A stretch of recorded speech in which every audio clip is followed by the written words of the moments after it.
Hi, my name is Frank Schaeffer.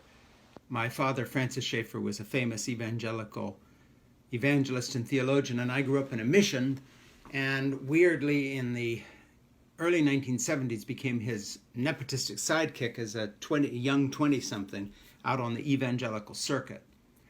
What was interesting about Dad's ministry was, however, that he was a man of ideas. He was not really to be confused with folks like Jerry Falwell, who founded the Moral Majority, and others. He was a much deeper thinker than that, and someone he enjoyed reading a lot was the psychologist Erich Fromm, who became well known for his writing on malignant narcissism. A lot of people point to Donald Trump's rise in the evangelical community as a leader pushed by people like Franklin Graham and Jerry Falwell Jr. and other people who, by the way, I knew all these guys back when they were kids, actually, young men, when our fathers knew each other. Billy Graham, the evangelist, used to hang out with my dad, vice versa. I knew Jerry Falwell Sr. In fact, I preached from Falwell's pulpit at Liberty Baptist, his church, when he was just getting his college going that Jerry Falwell Jr. runs. A lot of people are shocked that evangelical leaders like Falwell and Graham, Franklin Graham, have gone for Donald Trump and still support him even today after all the lies and the ineptitude and all the rest of it, based on things like him paying off a porn star and so forth and so on. But there's a far deeper issue that Erich Fromm was dealing with in his books on malignant narcissism. And that is that when you look at the personality of Donald Trump, to follow him or to vote for him or to believe in him is the antithesis of everything that Christianity ever stood for. Narcissism is the opposite of the Christian life. Now, we are all narcissists in our own way, but there's a difference between the ordinary narcissism, say we are born with as a child who only thinks of herself or himself, and the narcissism of a madman that Fromm talks about. You know, I don't usually read things when I do these videos, but I'm going to read from his book here on individual and social narcissism in chapter 4 of his book, The Heart of Man. A particular instance of narcissism which lies on the borderline between sanity and insanity can be found in some men who have reached extraordinary degrees of power. That he goes on to name the pharaohs and people like them, Hitler, Stalin, etc. This is madness, even though it is an attempt to solve the problem of existence by pretending that one is not human. It is a madness that tends to grow in the lifetime of the afflicted person.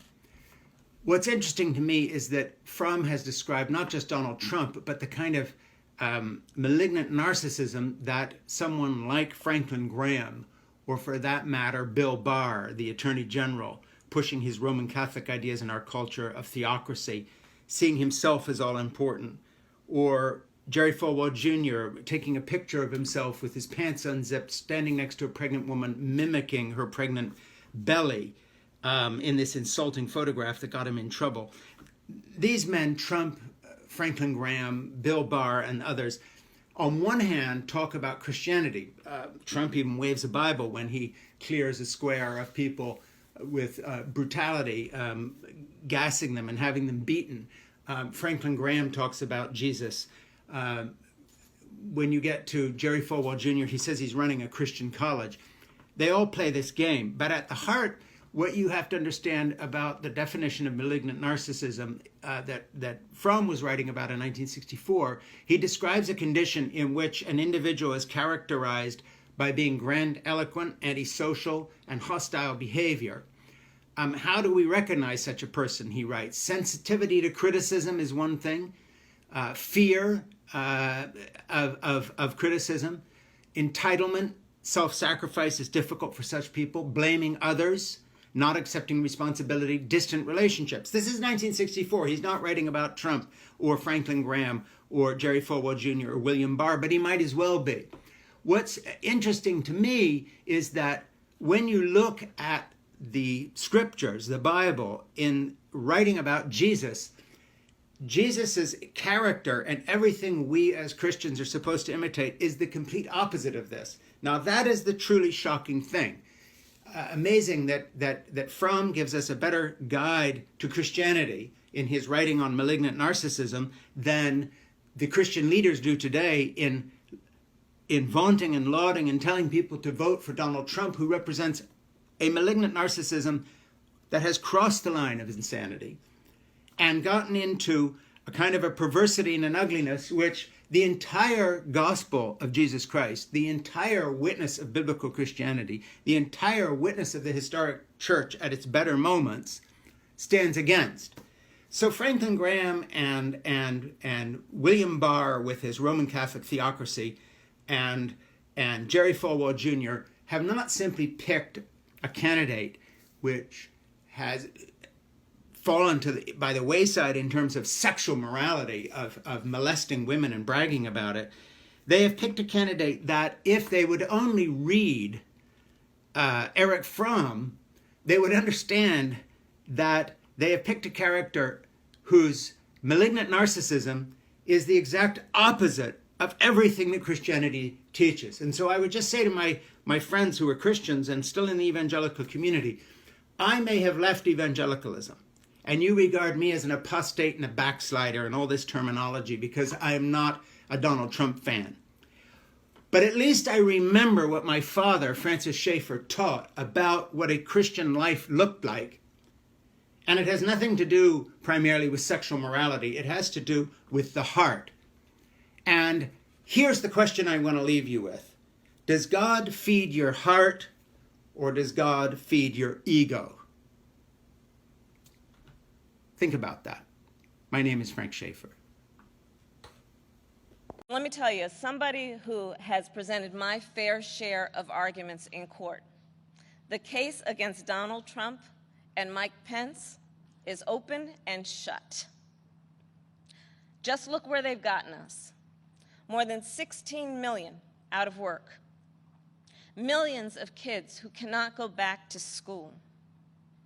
A crisis of poverty, of homelessness, afflicting Black, brown, and indigenous people the most.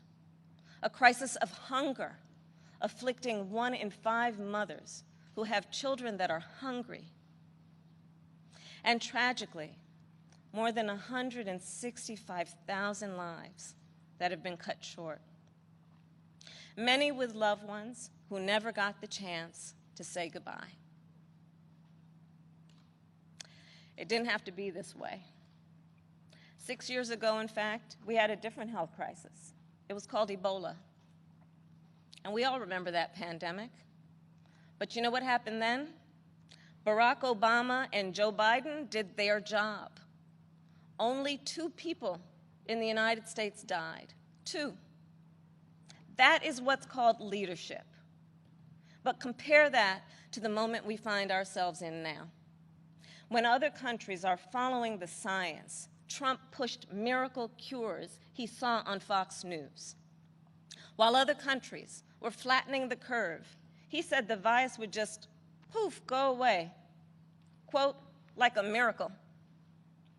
So when other countries opened back up for business, what did we do? We had to shut down again. This virus has impacted almost every country. But there's a reason it has hit America worse than any other advanced nation.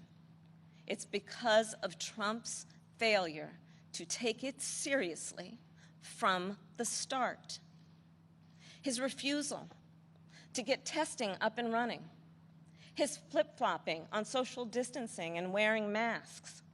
His delusional belief that he knows better than the experts.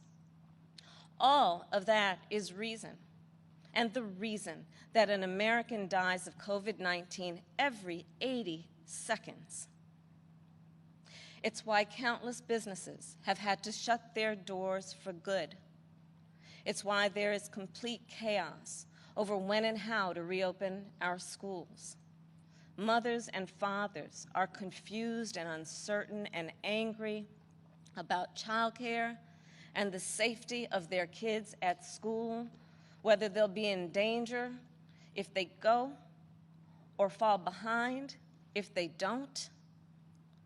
Trump is also the reason millions of Americans are now unemployed. He inherited the longest economic expansion in history from Barack Obama and Joe Biden. And then, like everything else he inherited, he ran it straight into the ground.